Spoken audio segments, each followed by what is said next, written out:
All right. Well, welcome back to another scintillating episode of the Zen Meathead with my lovely co-host and co-creator, the Zen Meathead, Chris, and I am the Cosmic Kitty, Sarah. And today we have a returning guest. Dr. Robert Martinez is here, and we are going to wake up and talk about sleep and the importance of sleep. So I have a quote.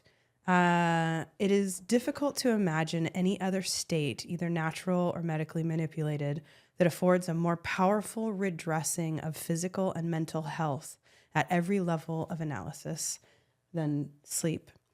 And I know I have often indexed on the other side, which I would consider to be, I'll sleep when I'm dead. And a lot of people who think that way. And so we are here to talk about why it's important not to do that. So welcome. Excellent. Well, thank you. Good to be here. So that quote was from, remind me. Oh, yes. Sorry. It's from Why We Sleep, Unlocking the Power of Sleep and Dreams by Matthew Walker. Matthew Walker. Okay. That was, I apologize. Please continue. You had a thought there. Well, one of the approaches that helps learning and helps develop the whole process of deepening sleep is getting into a position of curiosity versus knowing. Whenever we're in a control position, we tend to be more into the dominant sympathetic state or into control, and that's the fight and flight state. And every time we move into more of the curiosity, playfulness, we're moving into more of the state where we can relax and allow ourselves to let go and get into that parasympathetic state where we can feel comfortable and let our bodies drift into the sleep state. And more often than not, years ago, when I was into the I'll sleep when I die routine. You had that too, huh? Yeah, it was like hard driving, and it's always kind of tickles my brain when I pick up Peter Attia's podcast and see the drive, because I feel like it's always been this like acute drive. Oh, that's funny.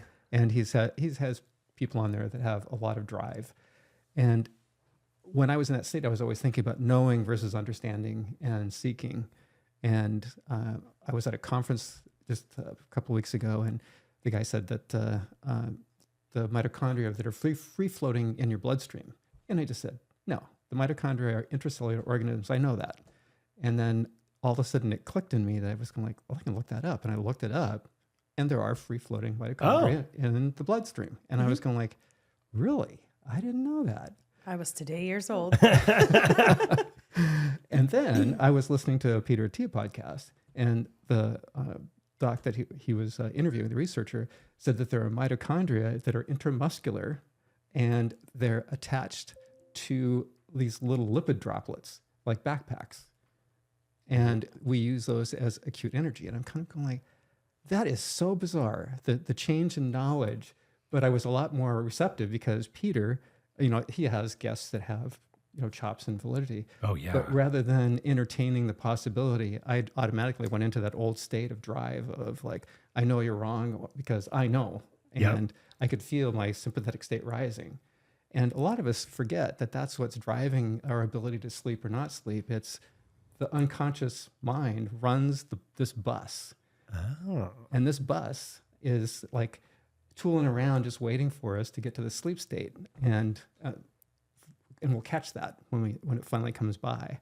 But that just reminded me what I paraphrase from Galileo: you can't teach anyone anything. You can only help create the space for them to wake up and discover what is present in consciousness. And that's the way I enjoy talking with you, is that both of us just entertain possibilities. Yeah. And from those possibilities, then we come back and check reality afterwards. But rather than saying you're wrong or whatever, we just reflect and entertain the possibilities of what's going on. Exploring it. Yeah. Because sleep really doesn't make sense. I mean, like you said, like, we'll sleep when we're dead. Why aren't we a bird and just, we close one eye at a time and half the brain's awake and fly around the world and we can do all sorts of stuff. Yeah, the shark that sleeps a half at a time. Yeah, it's just crazy. So, but it's just amazing because all of us have done it. And so it kind of begs the question of what's going on in there. And are we really humans having a spiritual experience, or is sleep really our spirit? That's the real life that we have. I don't know. It's just something that's entertaining because that's a quote that, depending upon your association with time, it's Pierre Desjardins is the Jesuit priest that said that, but Wayne Dyer made it popular just recently. So anyway, to me, it's just fascinating to consider why we're sleeping, and that's a really deep aspect of it. And the ability to sleep is so important that it controls the quality of our lives, and yet we just kind of take it for granted that it's just going to happen. Yeah. Until you're one of the people that doesn't sleep well. I didn't realize, you've worked with me forever on sleep, and we've finally just cracked that code. But I didn't realize until I started to, listen to some of these same podcasts you were talking about, reading some of these books, diving it a little bit.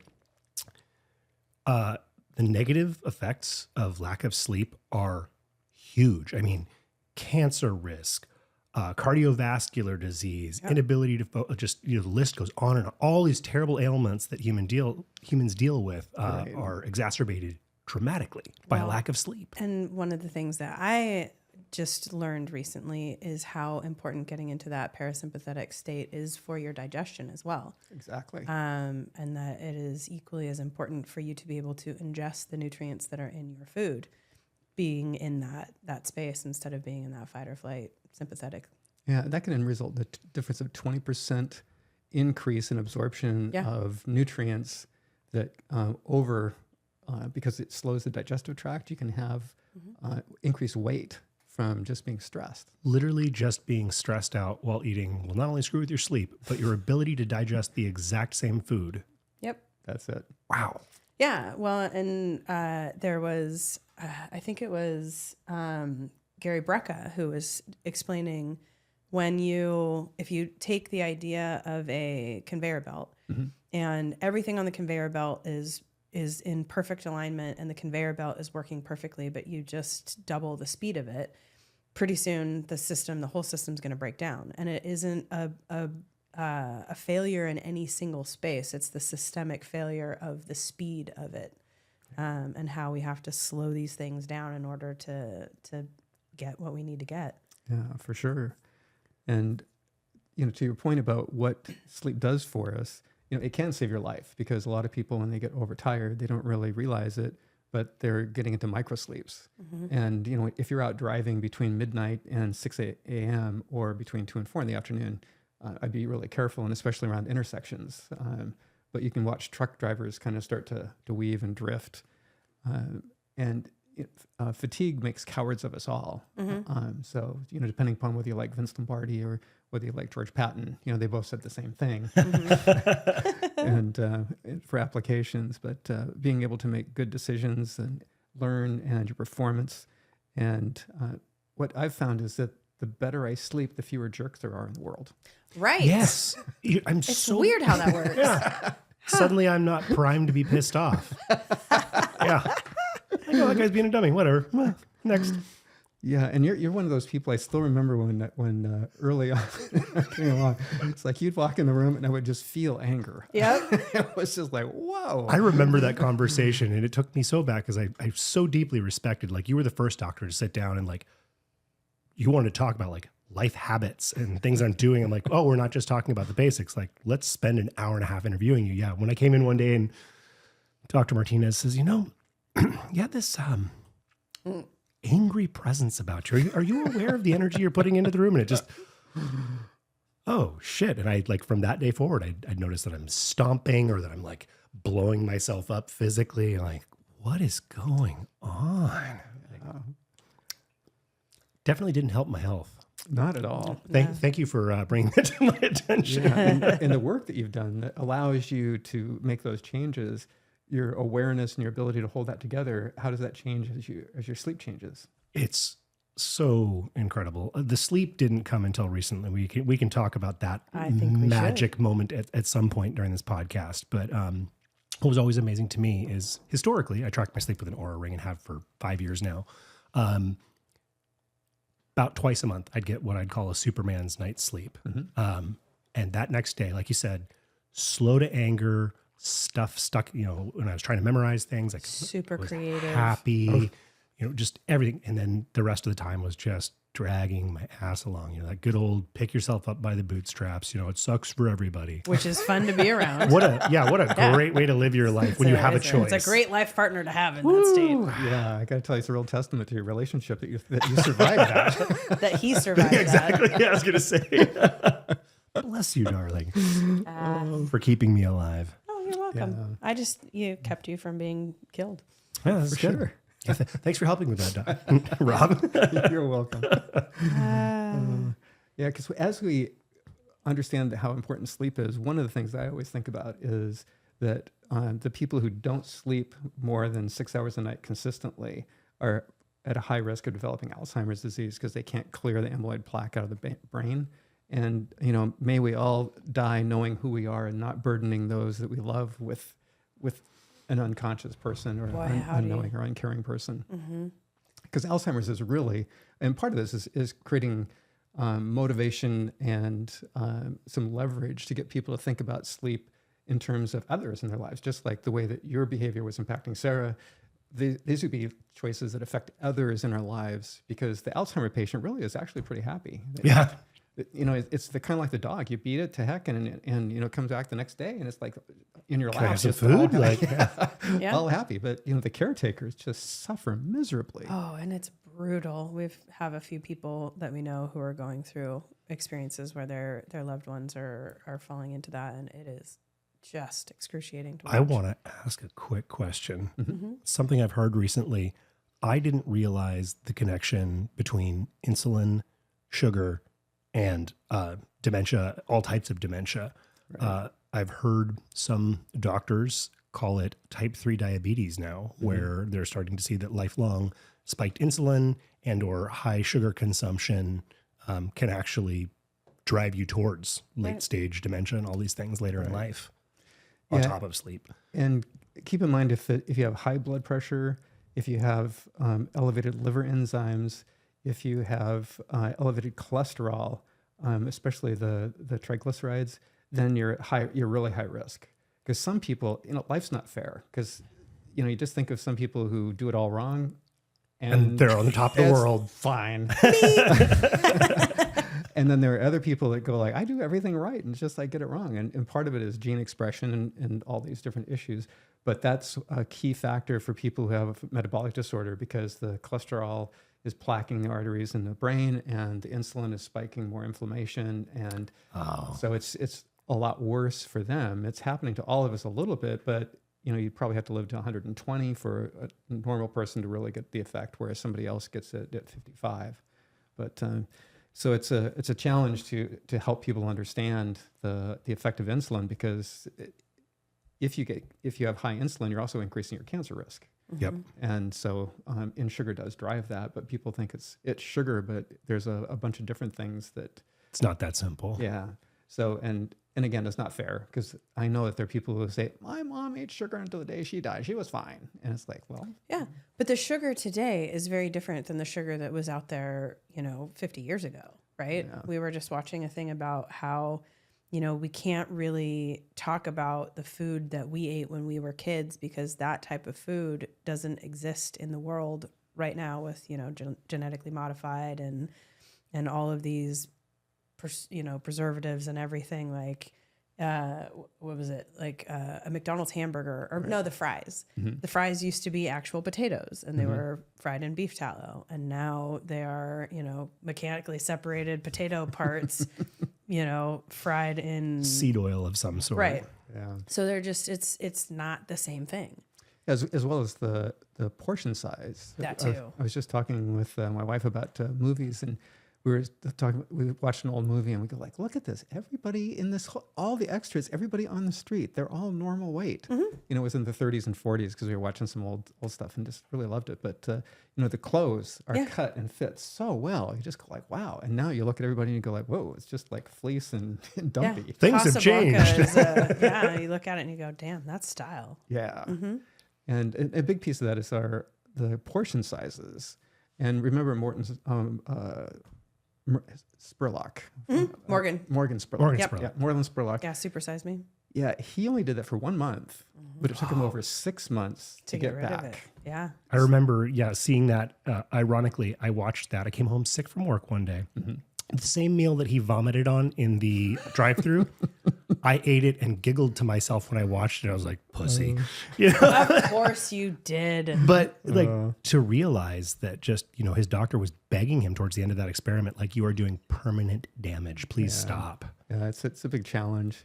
And as we're moving forward in the path of getting our brains ready to sleep, there's surrogate markers that we can always be looking at to tell us if we're moving in the right direction. Because if we're curious, if we're playful, if we're engaged, if we're having happiness and joy, all those are markers that are telling us that a hippocampus input is looking at things in a way that is creating new synapses and helping the brain stay active. And that gives us a sense of place and purpose. But if we're looking at things in a way that causes everything to be a threat, then we're challenging ourselves and driving into the direction of the high blood pressure, heart disease, and stroke.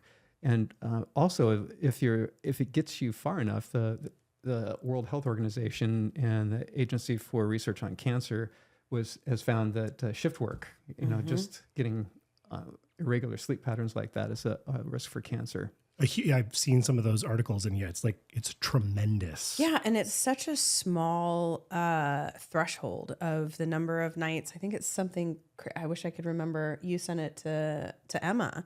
So our college-age daughter, her sleep is really not great. And by the definition of shift work, putting you at risk for all of these comorbidities, basically.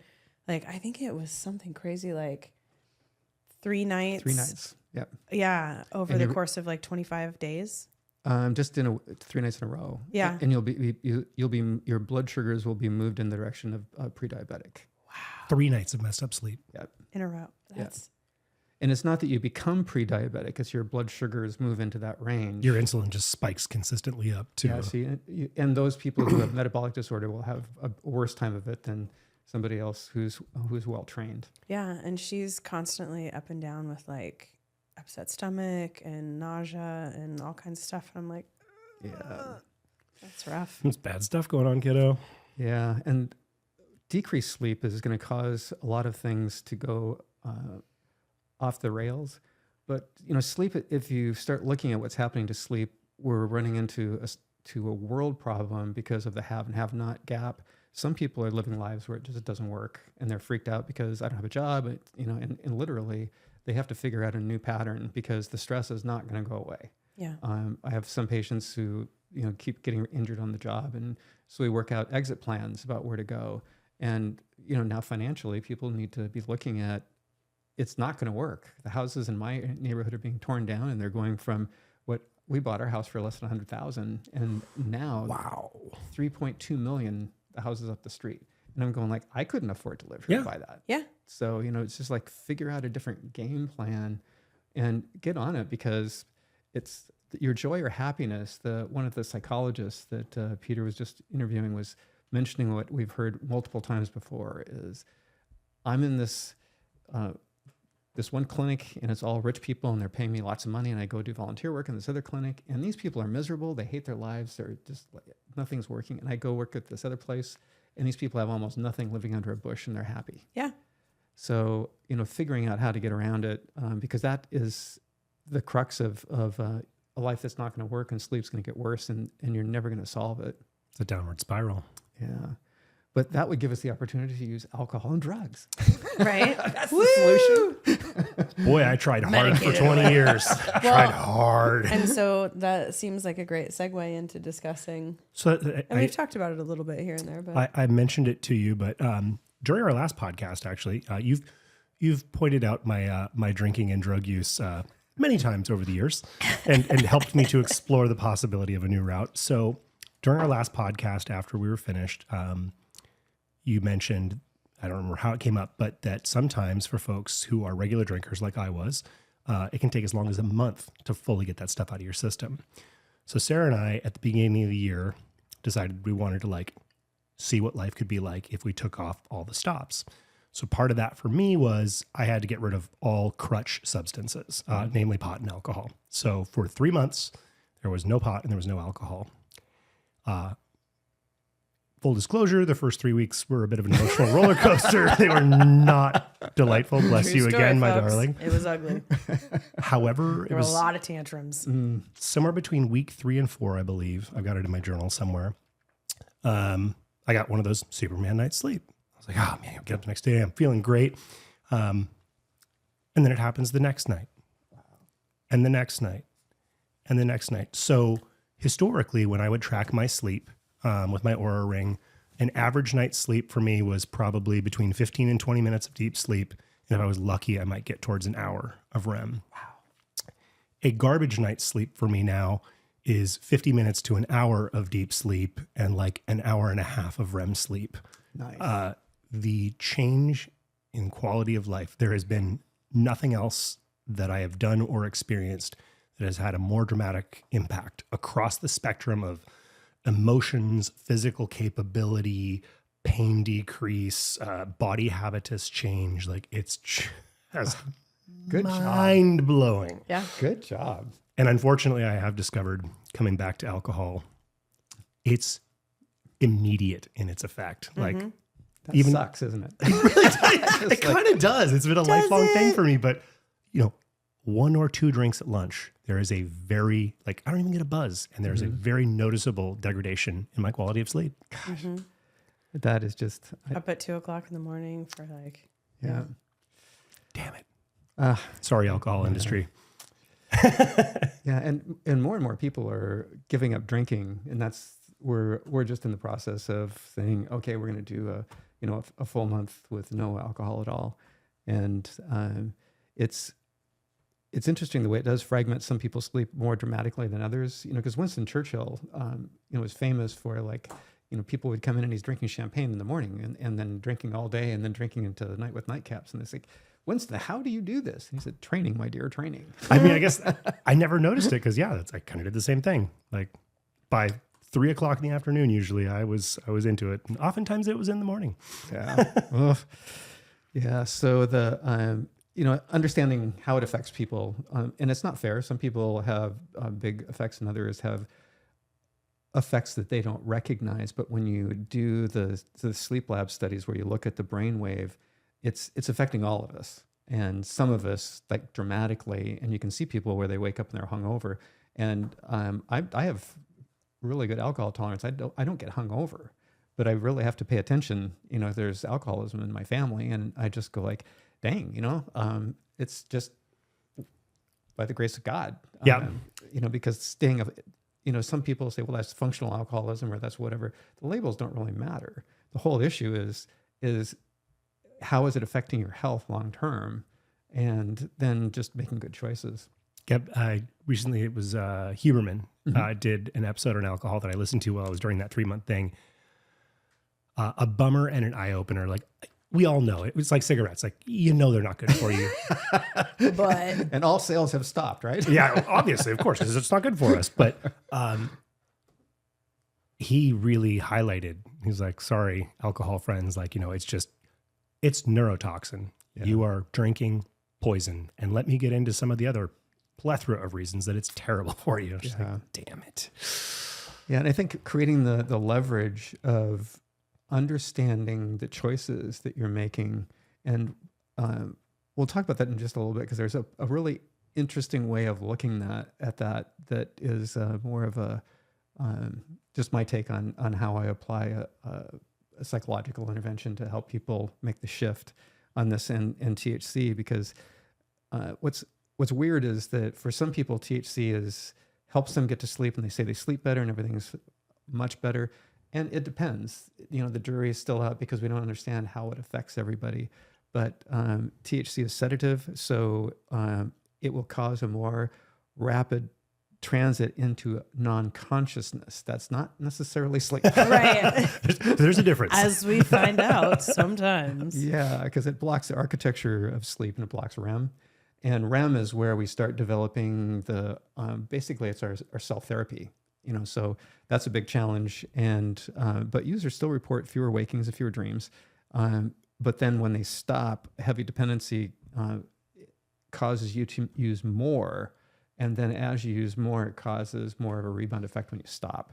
So the dreams can come back and they can become quite vicious. I didn't realize I had basically, as far as I know, stopped dreaming. Again, that was something that came back fairly rapidly. And all of a sudden it's like, Wow. I'd be sad when I woke up. Like, one, I'd feel super alert, which was nice, like recharge like you're supposed to. But then I was like, I kind of wanted to stay asleep. I was having a good time. Like, these crazy dreams I'm having. And thankfully they were all fun and friendly. But yeah.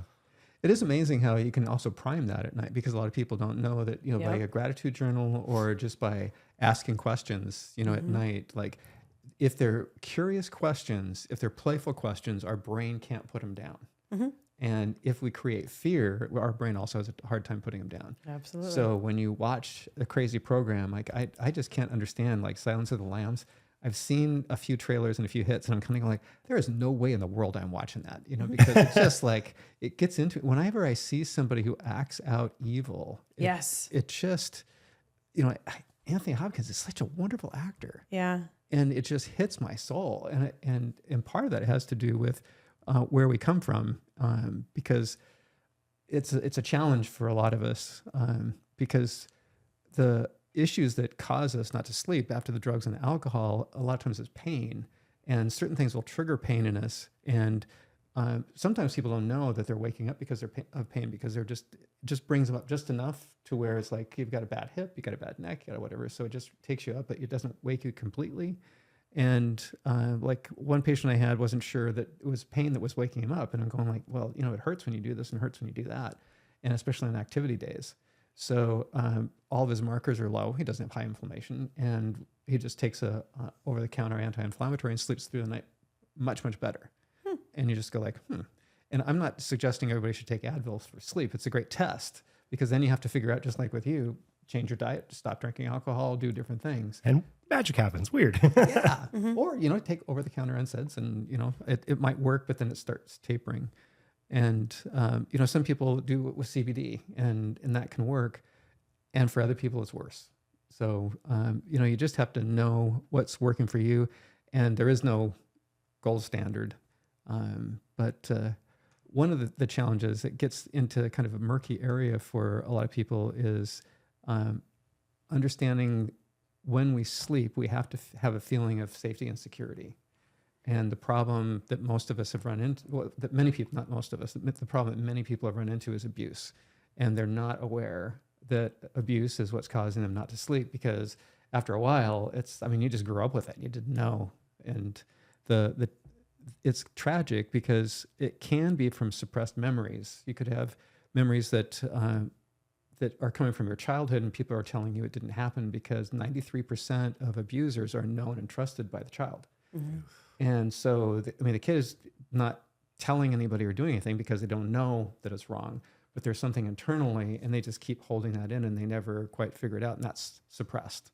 A lot of times the indicators are going to be that intimacy is difficult, that your behaviors just get wacky. You know, it's like all of a sudden, I had one patient that he would come in and say, every time we get close, she just like hauls off and smacks me. Whoa. And it's like, you go like, gee, and I said, well, just joking, right? No, it hurts.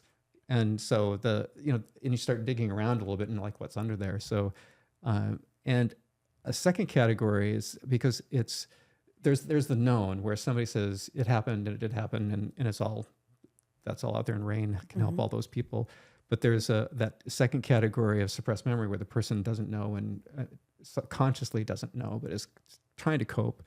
And then there can be gaslighting, to where people tell you, no, that didn't happen. That was this way, or that was that way. And that can be really tragic too.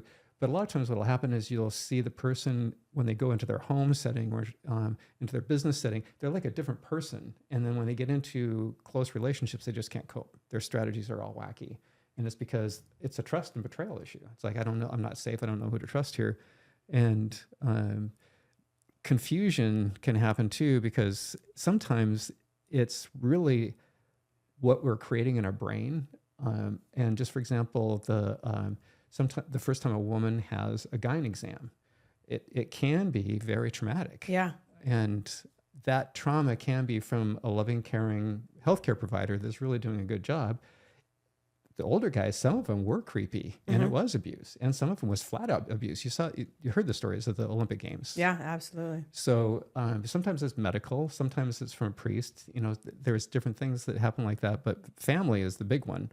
And sometimes it can be from relationships where you start exploring sex as curiosity, and then there's a freak out that somebody labels rape or whatever. The story is really the issue outside of it's to cope with it and to get appropriate care rather than getting somebody punished.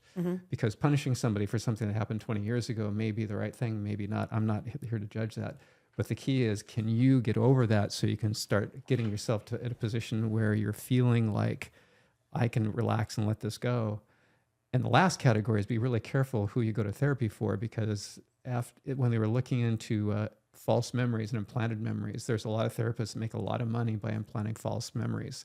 I shouldn't say a lot. There are therapists that either through good intention or bad implant false memories.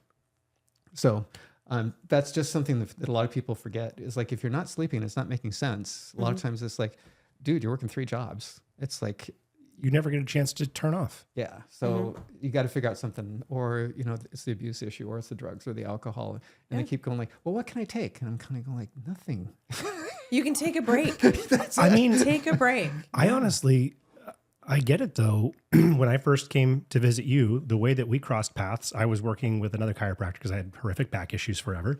And finally, after, probably 6 months, he was like, I can't figure you out, Chris. Like, are you willing to go see my doctor? I'm like, sure, let's give it a shot. Like I said, when I came to you, I was accustomed to the standard Western medicine system. I've got 5 minutes in front of this random ass stranger. They want to know what hurts or what's going wrong. They want to prescribe that magic pill, and they want me to out of their office as quick as they can. Yeah. When you wanted to spend 90 minutes hearing about my life story, I was just like, what's going on here? Like, and why don't you want to just give me drugs and tell me to leave? Like, yeah. It is amazing. And the challenge of finding someone who works well with you and understanding what your problem is probably the biggest difficulty, because each of us have different issues going on. But the one thing that keeps knocking at the back of my mind is that first quote that we're talking about, is humans having a spiritual experience or spirits having a human experience. And it's been something that I've been playing around with and exploring and trying to understand ever since I was a young child. And there was an interview that Huberman did with Polly Portis, who's a researcher, and they were looking at emotional states, and especially those related to certainty and uncertainty. And all of a sudden, I just went into this fugue state, and I just went, as I'm listening to her, it's like, oh my gosh. So her research goes into a prediction, like how we think things are going to be predicted, how we think we're making decisions. Right. And most of the time we don't realize that we've already made the decision. There's unconscious biases. Like if I say to you, if I say to somebody over there, how'd you sleep? And he says, I slept like a baby. And then what do you think of as soon as he says that? Colicky, screaming, flopping around. And what do you think of? Slept like a dream. Slept great. And I think of Billy Crystal. It's like up every 2 hours and peeing. So there you go. Interpretation.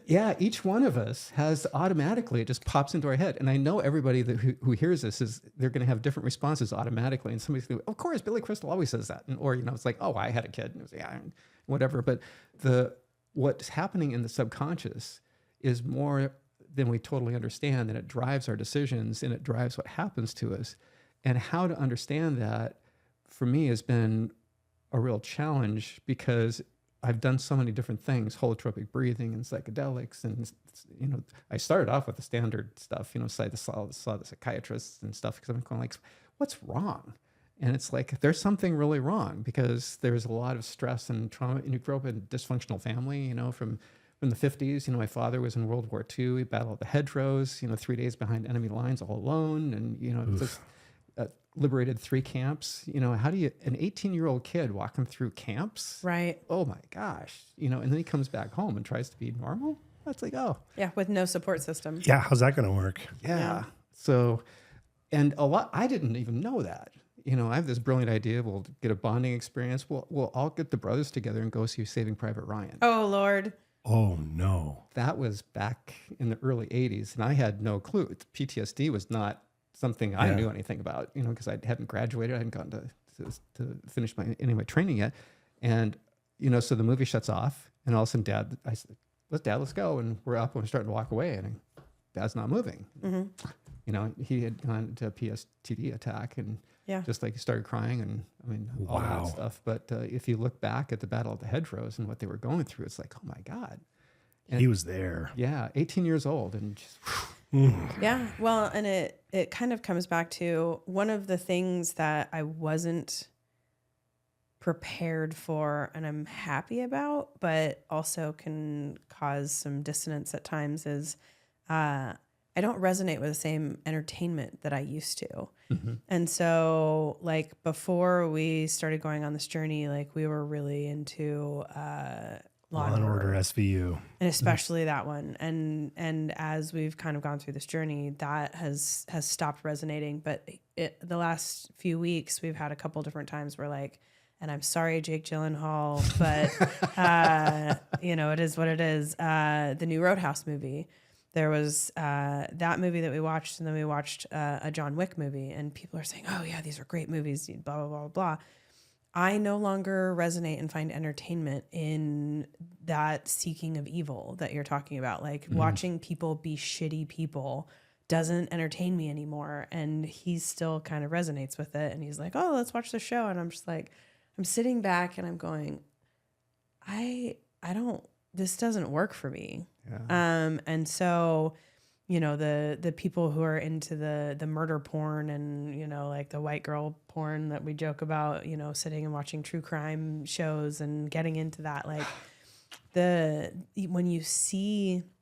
when I see what people resonate with, I'm like, well, no wonder your whole life is in shambles. Like you're attracted to this. This is something that is deeply embedded in you. And so, yeah, it's wild. And a lot of people that I grew up with, if I think about through college ages, would be looking at you and go like, oh, and they would dismiss you. Yeah, exactly. And so part of me identifies that automatically, and I'm going like, wow, because I've had the conversation with my wife, and she's the exact same way as you are. Yeah. It's like, I don't want to watch that. Mm-hmm. And I'm not into like the far over side, but some of the stuff, it's okay. And she's going like, I just don't feel good when I'm done watching that. Yeah. It's like, ugh. Mm-hmm. And it wears off on me in a positive way in that I watch less and less of it. And now I find it more objectionable. But what would be really interesting is for you to play around with this, the way that I interpreted this interview was that there's this essence of what I call certainty. And certainty is just the feeling of, I know that this is it. And it doesn't mean it's right. It doesn't mean it's wrong. It doesn't mean that you know anything. It's a feeling. It's this state. And that state is the marker for flow, for the doors to flow state. Mm. And there's only one way to be certain, or we only have one way of being certain, and we have unlimited ways of being uncertain. But when you find an athlete or you find an entertainer, what'll happen when they hit that place of certainty and they've done the work to identify how, you can't just like do this, like you can't just be a rapper just because you're in flow state. But rappers and jazz musicians, when they get to this state that she's talking about, that certainty, all of a sudden it just flows. And the ability to recognize certainty versus uncertainty, if you just start journaling two different states, like what do I see, what do I hear, what do I feel, what's the prime difference between the two that lets me know that this is happening. And for some people, it's the way they breathe. For some people, it's a big play. It's how they talk to themselves internally, where the voice is coming from, any of those things. And you can look up some NLP strategies. You can look up internal family systems. You can do a whole bunch of different ways of doing this, but it's journaling the internal experience. Mm-hmm.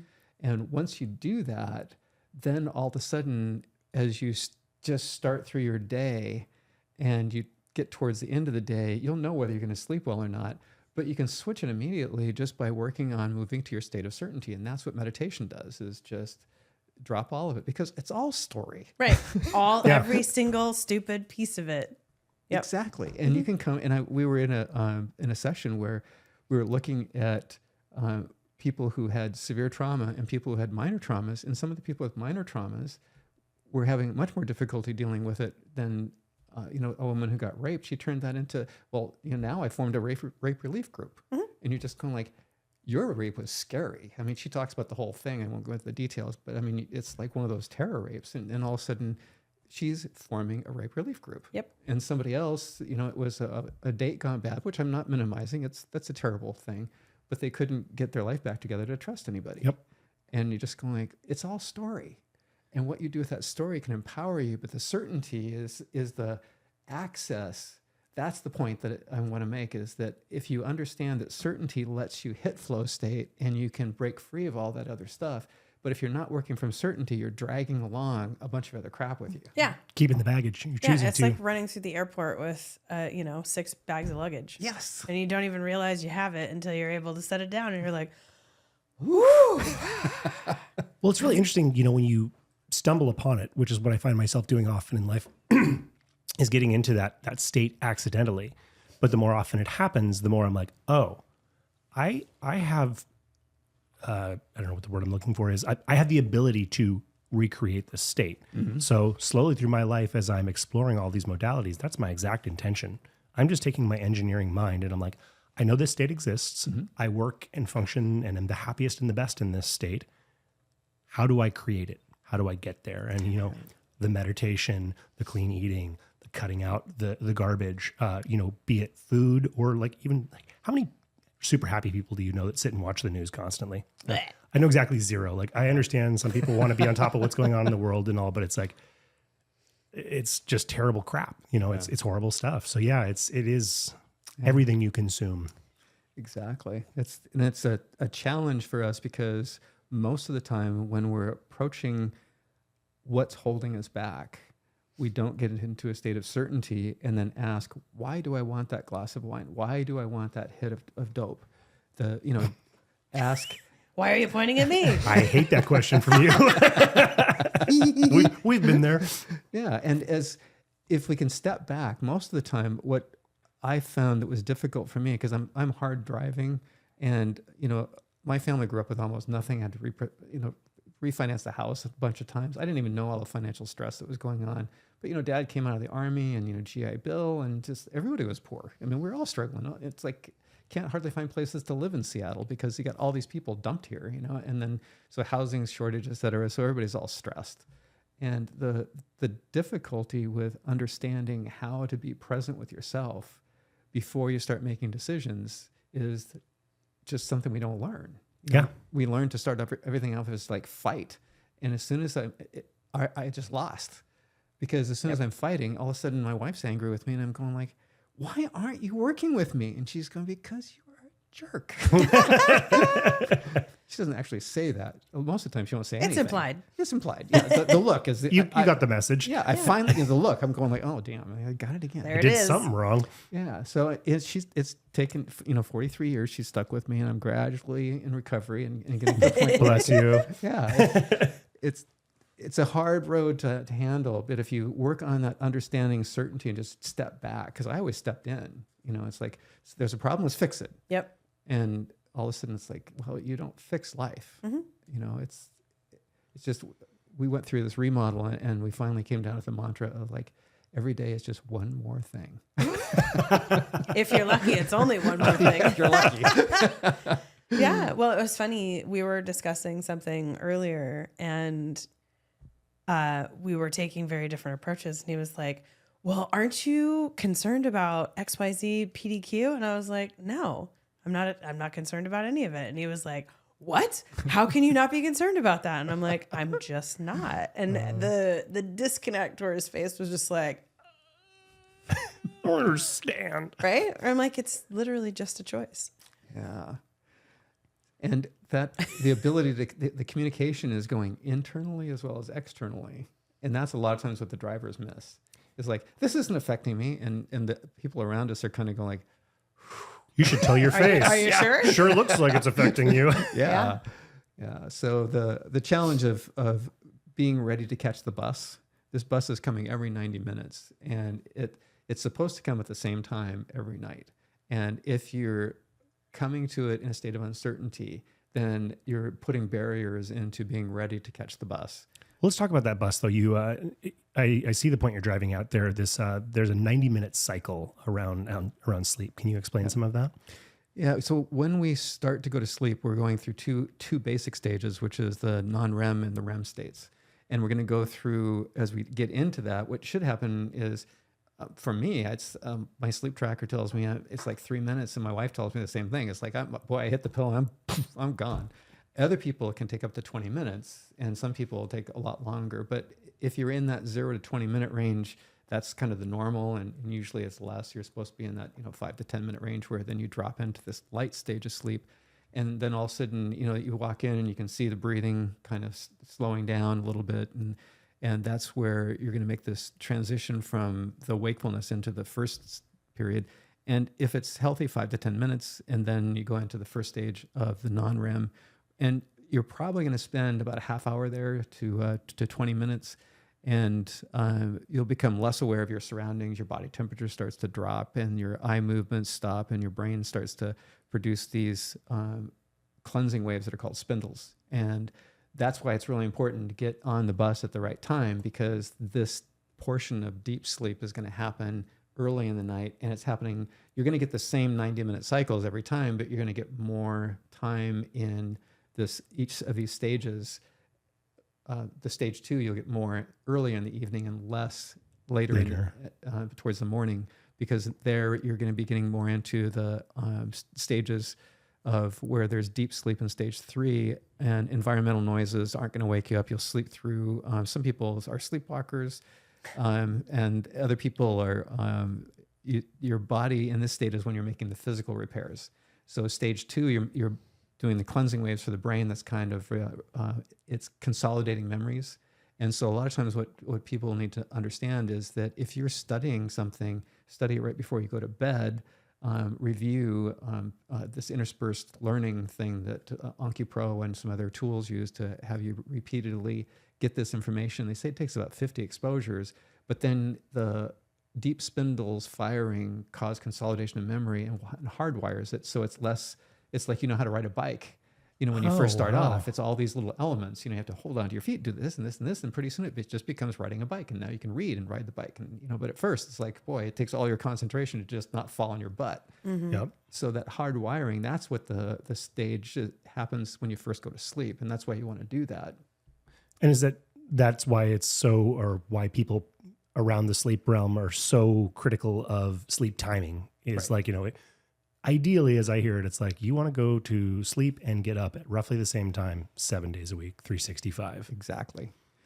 Yeah, and the last stage is that REM sleep, and some people call it active sleep, but basically you're frozen, or you're paralyzed, and that doesn't happen during non-REM. But your eyes start batting back and forth, and that's where you'll start making up stories like I can fly. So they say the reason that you're paralyzed is like, yeah, it's great that you can fly in your dream, but don't go off. Let's the top not of that try building. it in reality. Yeah. So as we cycle through that, usually you'll get 3 to 4 times through. The challenge is some of us, as we age, we get less and less of the deep sleep. So there's less consolidation. And what we're finding out more and more is it's all BS, which is somebody's belief system that they're imposing on us. Because really what happens is if you're an active learner, if you're exercising hard, if you're really using your brain creatively, it doesn't seem to wear down. So it's like use it or lose it. Same thing that you're starting to discover. I'm seeing, it used to be, as you get older, you can't put on muscle. And all of a sudden there's all kinds of new science coming around. Like, actually, if you're strength training, consistently in your 60s, for instance, like, yeah, you're not going to make the same progress as if you'd done it your whole life, but you can add muscle and like dramatically change things. Yeah, and actually the protein synthesis in the study they just finished at Maastricht University showed that the older people have the ability to do protein synthesis just as good as younger people. The difficulty is it's like, well, you're older now, you shouldn't do so much, like cut back. It's like, well, move your bed from the upper story down to the lower story. And just doing that, you lose this activation of type 2 muscle fibers. So people become less and less conditioned. Mm-hmm. And the same thing with brain is like, force it, but I'm 69. I was at the gym and I was going like, man, this is hard. And it's like, well, shut up and get going because It's not getting any easier. yeah. And it's sometimes it's just easier to just say, oh, I'm older. Just You're this happens. 69? Yeah. Holy shit, you're aging brilliantly. Well, thank you. It's life is a journey, and it's part of it is genes, but part of it is just I'm the only normal weight in my family, and I know that the reason I do that is that I don't eat crap food and I exercise, and as soon as I slide a little bit on my diet because I can't eat McDonald's or anything like that.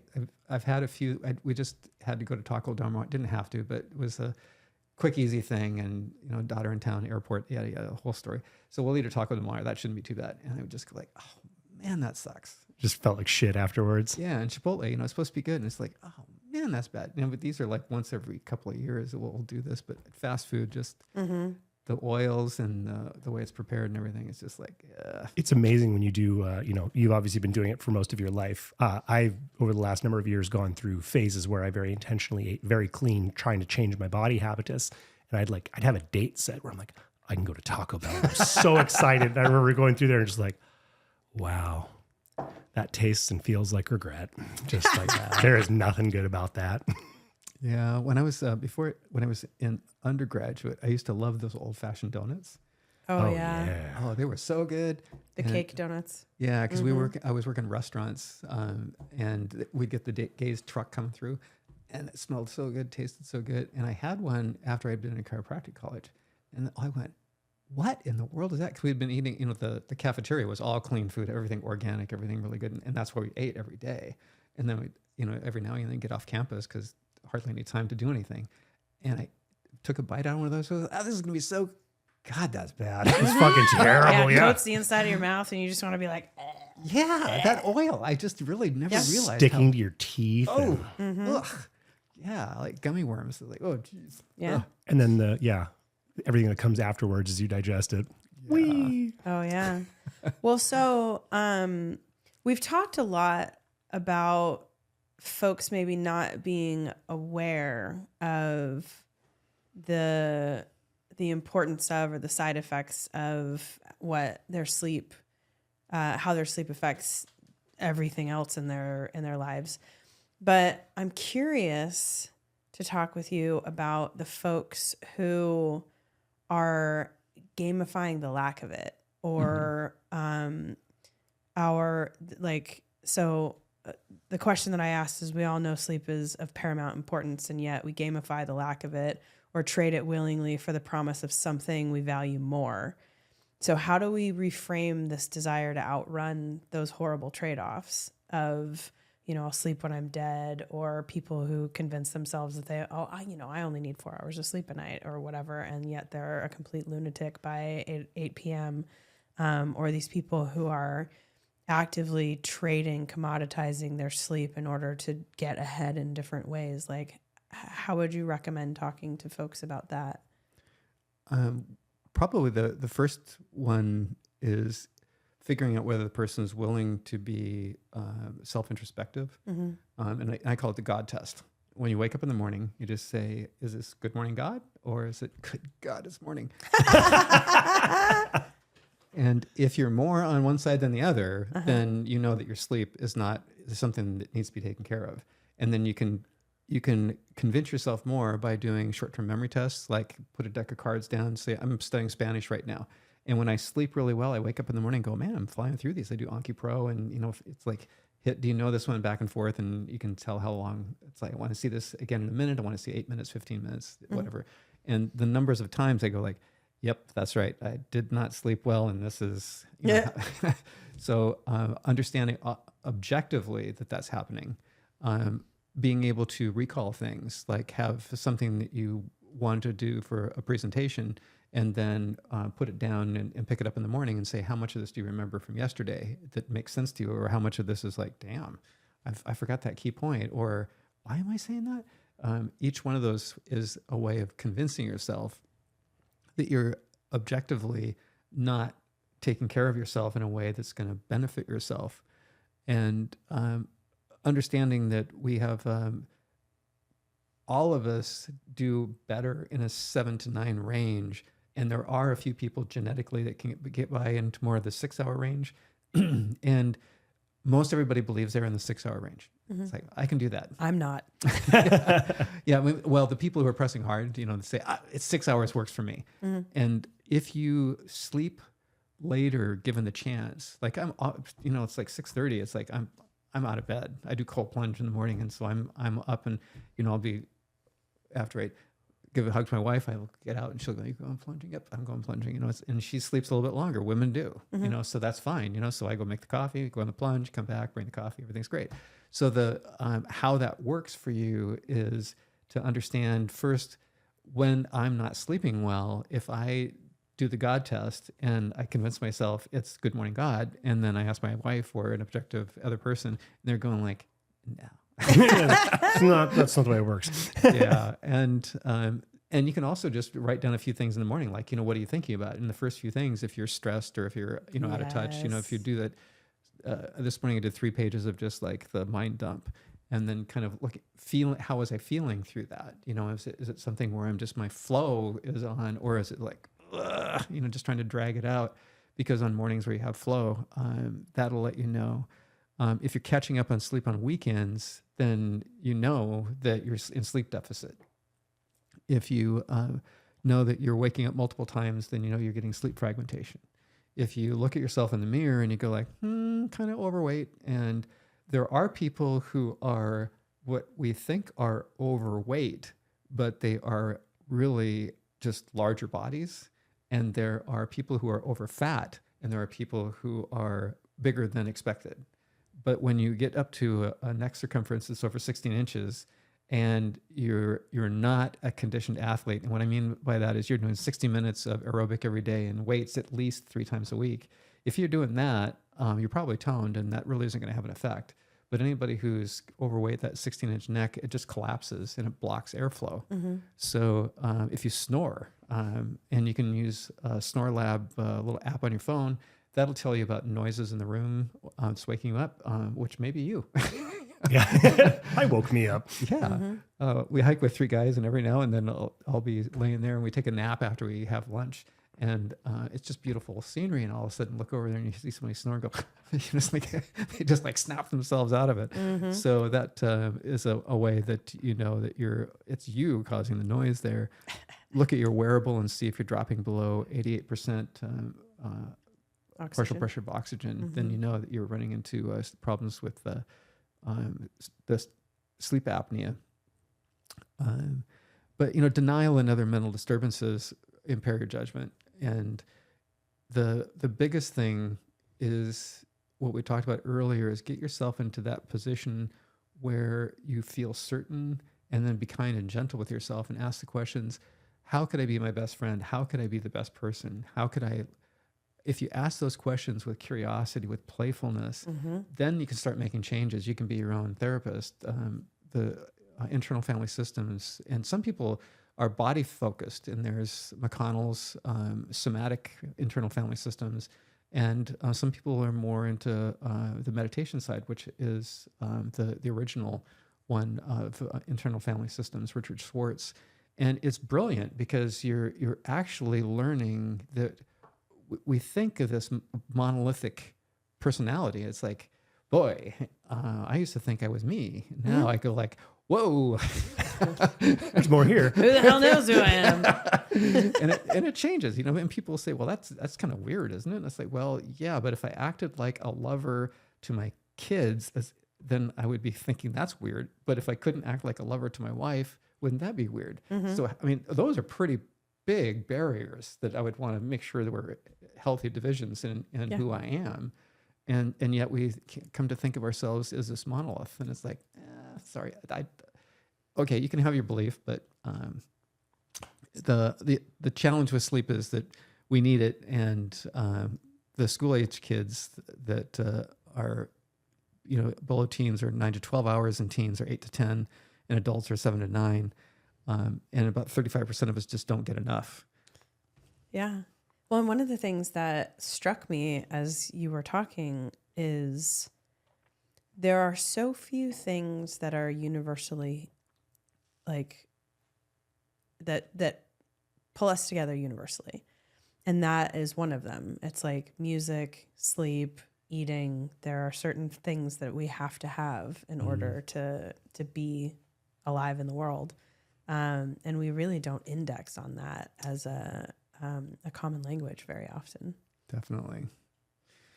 Yeah. So, and how to get through to people, I think the one challenge that I've observed in the behavior between the two of you is instead of telling Chris what to do, you step back and Chris, you're one of the hardest driving people I know. Well, thank you. And, I think. Yeah. I mean, believe it, I feel a real kinship with you. And I feel a lot of pain with that too, because that driving is like hitting the head against the wall multiple times. Because that's the way we're kind of our personality types go. And having a partner who's able to step back and give us space allows us to experience the consequences of our actions. And a lot of people don't have that. And the other thing is learning how to be that for ourselves, because what you're really doing for him is modeling a behavior. And instead of saying, you need to just slow down, back up, and shut up. I wouldn't hear that. Boy, that is so cool, because I still remember the first time I heard Peter Tia say that. Somebody said, what advice would you give yourself, your 30-year-old self, now that you're sitting here at 50? First thing I'd say is I wouldn't listen. Yep. Right? Exactly. Yeah. Yep. It's just like, Wouldn't hear a damn thing. Yeah. Because creating that space, that's really the key, but it's really learning how to do that internally, because all the tweaks that we're going to talk about for how to get your sleep better don't work if you're trying to destroy yourself, if you hate yourself, if that internal dialogue is Just punish. Yeah, because you learned it from your teachers. The people who are at my age still experience the hall doors opening so that you could hear the kid getting a swat down in the principal's office. I was assaulted, literally physically slugged. The teacher, 8th grade teacher, picked me up and slugged me. Whoa. And got away with that. And I was supposed to apologize to him. It's like, Get fucked. Wow. Yeah, I mean, it's like, whoa. And then my 3rd grade teacher, said that I couldn't know the definition of a word when I was helping my older brother study his vocabulary test. So we have all these people in positions of trust that, she says, don't use words that you don't know the definition for. I know what it is. Right. No, you don't. Yes, I do. What is it? I gave her textbook definition. She goes, lucky guess. And you're just kind of going like, whoa, this is like bad news. And I admit, I was probably not the easiest kid. Right. I'm with you, because I was that kid too. Yeah, so it's like, menopause. Precocious versus menopause is like not good. Two forces of evil. So the challenge is, how do we undo that internally? Because that's what's causing a lot of people not to sleep. And the difficulty is that we're looking at it too concretely, because subconsciously that's when all of the monsters start to come out, and there's quantum entanglement or something going on. I don't know what that is, but we'll go through these rifts where all of a sudden something's happening in the world and it causes our sleep to go off because we see something in the news or new songs are coming out or whatever, and it lights up something in us that we just have to be able to say, wait a minute, my certainty's off. Or felt self is how Schwartz talks about it. And I think that's the same thing I'm saying, is this feeling of certainty is what I would call it. And felt self is a tool that lets me work on that feeling of certainty. But certainty to me is like very clearly, I'm certain. And that doesn't mean I'm right. That just means I have this feeling. You feel it. Yeah. And that lets me know that I can be open to flow. And because if I'm not certain, then I'm fighting it. And then my prefrontal cortex gets me more and more blindsided. So making sure that I'm really paying attention, because sometimes I look at my wearable and that tells me if I'm sleeping or not, and it starts to get into these arguments back and forth. And so the wearable makes it worse. Yep. And for driven people, a lot of times you just have to put it away. I could see that. Yeah. When I first started tracking my sleep, I had no bearing of what was good or bad. And then I started looking some of this stuff up and was like, oh, I'm in the like deep health, terrible realm. Well, and the number of times that I'll say, oh, how did you sleep when we wake up? And he'll be like, I don't know. I haven't checked my thing. And I'm like, well, how do you feel? Because even if your wearable says that you slept like shit, if you feel good, then it's obviously off. Well, I didn't trust it for the longest time. I had never experienced anything different. So, all my drinking, all my smoking pot, the body pain, it's all I'd ever experienced. I didn't know anything different. And until I took the time to really, be curious, explore it, and see it from a different perspective and have a different experience. Yeah. It's funny to talk to people now and they're like, I feel great. And I'm like, I know I sound like an asshole saying this to you, but you don't even know what feeling great feels like. You have no idea what you're missing. And the sad part is what you brought up, Sarah. How do you deal with people who don't want to understand the importance? Mm-hmm. And it's kind of like any other addict, is that there has to be a way of, if we create a safe space and create the opportunity, they can become aware of it. But damn, people, anybody who's sleeping poorly, and you walk up and you start looking at your friends and talking to them, they all know you slept, you're drugged out. And Yeah. It's like everybody knows it. It's like when you look in the mirror going like, that's good. It's like, no, that's not it. And we all know it. Mm-hmm. And we're just lying to ourselves. So our uncertainty goes up and our stress goes up. So that can drive everything further along.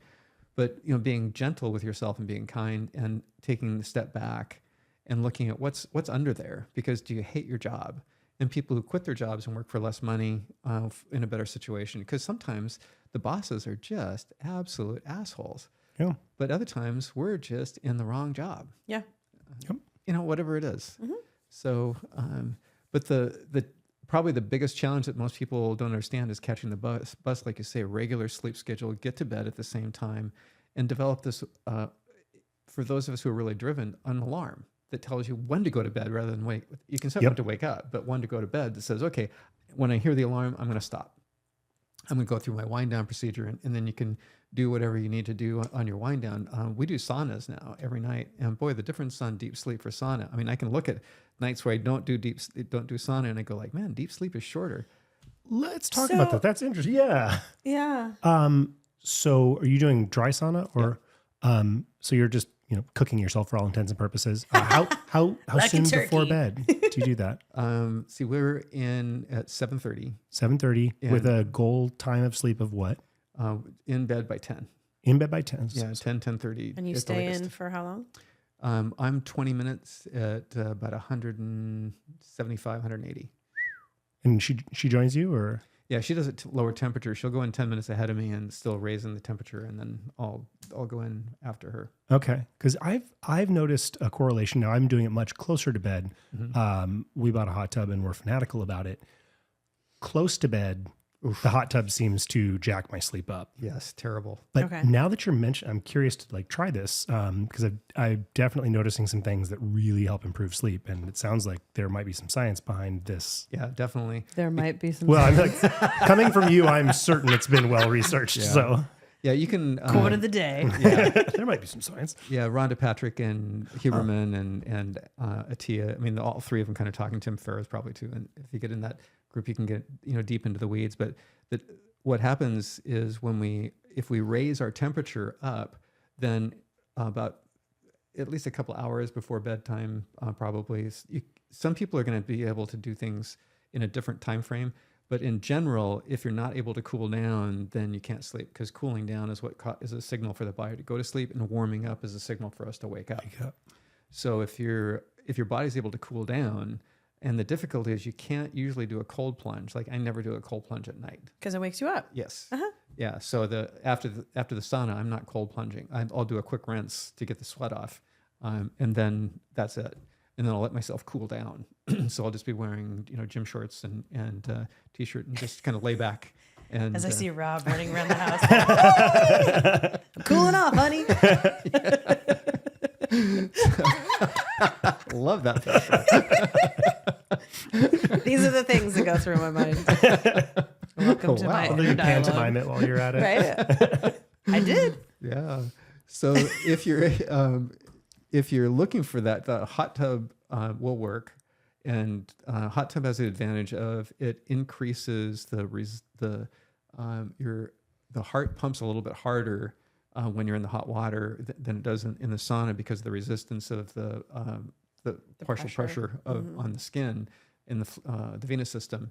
But in the sauna, you're getting peripheral dilation, and my blood pressure will drop to like 90/55 or something, because I'm just like dilated. Vasodilation. Yeah. So it's like, boy, people like me, you don't get up fast. Right. Because it's like, whoa, this is like, because you'll pitch. Yep.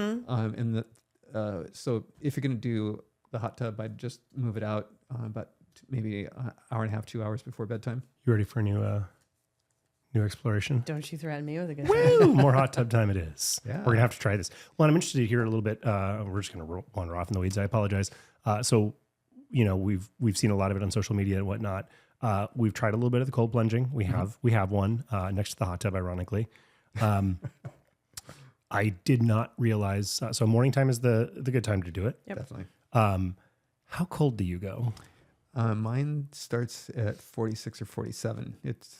It depends upon outside temperature, but it'll be 46 or 47 degrees. So do you have an actual box that's cooling it, or do you just dump ice in yours? Or I've got the plunge. Okay, so it actually is controlled. Yeah. Temperature controlled. Okay. Yeah. And for those of you that have the plunge and find your electricity is really high, I just got 2 timers. And so the chiller only works from 3 o'clock in the morning until 7. And that gets me to 47 degrees. And then and I separated it out so that the regular recirc. Yeah, the recirc only is on 12 hours a day. Nice. So because our electric bill went way up.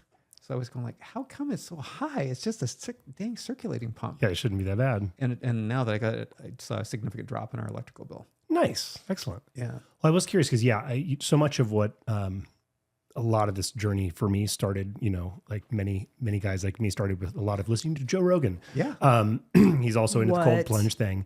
And he's also into Wim Hof for me, but yeah, probably a better teacher Pretty because much the same thing. I definitely embrace the suffer mentality. So the colder is better kind of thing. So 40, you were saying 46-ish.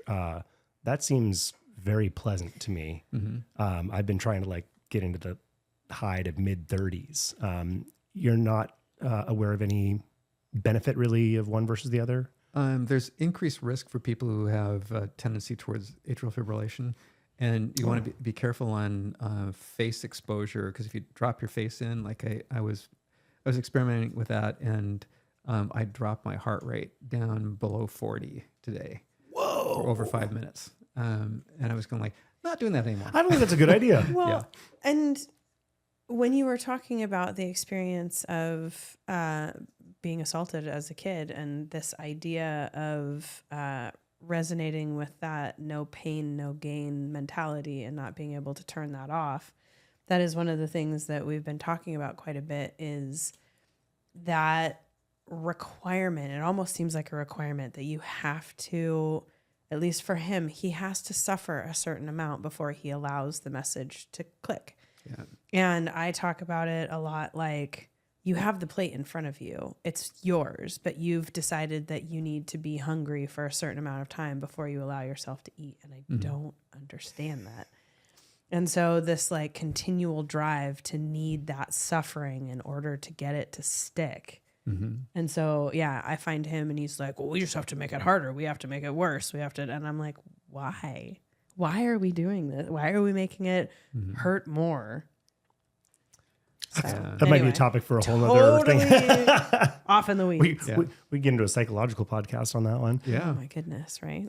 Yeah. So the higher temps acceptable. I like that. But your first thing in the morning, get up, quick, boom, into the cold plunge you go. And how long are you in for? I do 4 minutes. 4 minutes. Actually, close to 5. But Okay. yeah, right above that. I'm gonna report back to you after we do some exploration. I've been excited to try this because he's been like, Yeah, if I do it first thing in the morning, I have some autoimmune antibody problems that it doesn't actually turn into anything, because I've gone through the whole, MD evaluation with oils, naturopathic evaluation. So nobody can find what this thing is, but there is elevated antibodies to different things. And when I do the cold plunge in the morning, a lot of my joint pains are gone, my mental focus is up, energy's up. I shiver like a bugger so a lot of times I'll go jump on I have a VersaClimber, so I'll jump on the VersaClimber and warm up. this makes so much sense about you. You strike me as a VersaClimber. By the way, when I was helping him move, I was God. like, why did you buy Those this things torture are device? Evil. I think I would rather do burpees than By the a way, climber. see, we understand each other. It He makes chose the worst so machine much possible. sense. Yeah. Hateful beast of machine. Yeah. So anyway, I'm not sure where we are because we got on cold plunge. But Sorry. Having fun. So, yep. So we talked about wind down, and some people need to decrease stimulation, so watch for blue light. But a bigger piece of that, what they're finding is what you're watching that has a lot of stimulation to it. So a lot of we watch a lot of PBS, and some of our friends find it. Why do you watch this? It's so boring. It's like it's just like it's kind of like slow, and there's a plot development and character development, and you get to know the people and. Like, Call the Midwife. It's not like frame shifts all the time, but if you watch a lot of the other things, if you see a lot of frame shifting and you see something that's agitating you, then you need to realize that that's stimulating your brain. And you can say, well, it doesn't bother me. Well, okay, I'm just letting you know that's a problem. And it's going to affect your sleep.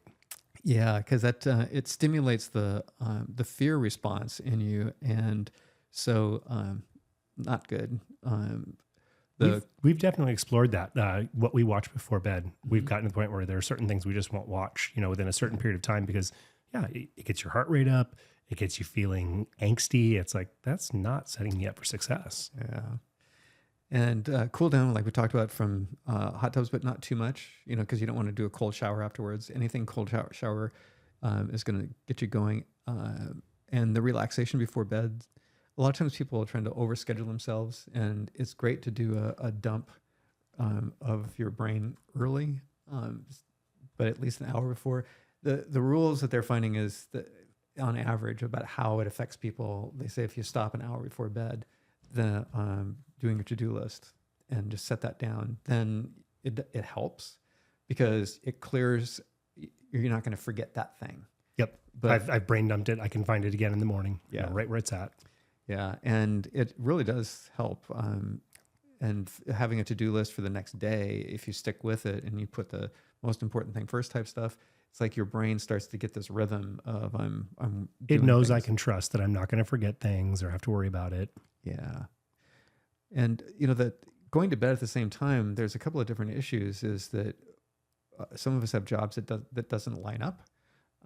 And all I can say is that it's a trade-off. You just have to look at that, how it's affecting your health.